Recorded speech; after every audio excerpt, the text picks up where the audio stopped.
નમસ્કાર દર્શકો, પ્રથમ ન્યૂઝ ચેનલમાં આપનું સ્વાગત છે। રજૂ છે આજના સૌથી મોટા અને તાજા બ્રેકિંગ ન્યૂઝ।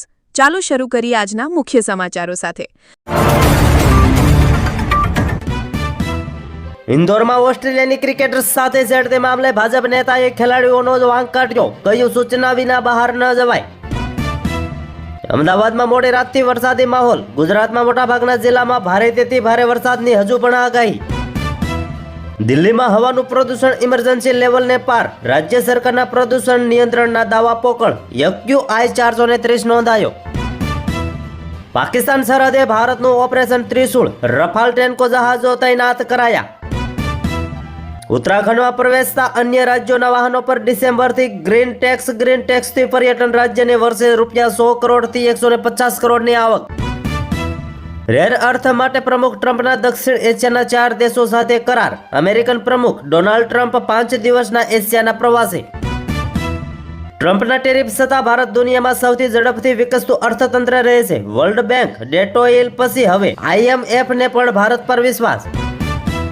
ચમોલીમાં ઓક્ટોબરમાં જ દત્તવાલ સરોવર થીજ્યું, તાપમાન માઇનસ, ઉત્તરાખંડમાં ક્લાઇમેટ ચેન્જની અસર જોવા મળી।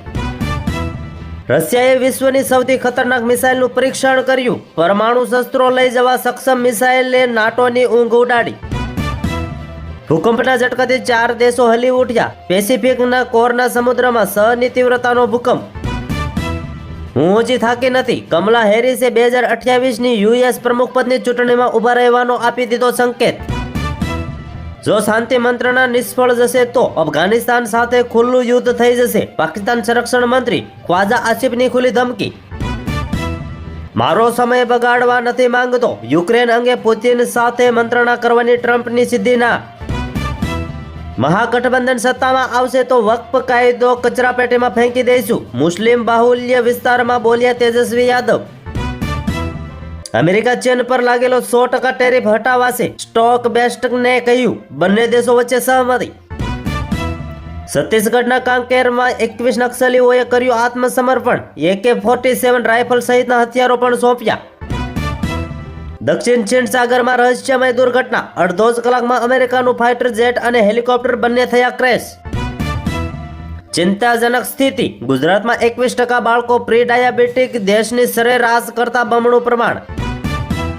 રાજ્યમાં હાઈકોર્ટ, સચિવાલય, વિધાનસભા સહિત જે પણ ઇમારત ભવનો બન્યા છે તેના પાયામાં દાહોદના લોકોનું પરસેવો છે, સૈતર વસાવાએ આપ્યું નિવેદન। મહેન્તા ચક્રવાત અરબ સાગરમાં ડિપ્રેશન સક્રિય, ગુજરાતમાં વરસાદી વાતાવરણ, અનેક વિસ્તારોમાં વરસાદ મચાવશે તબાહી।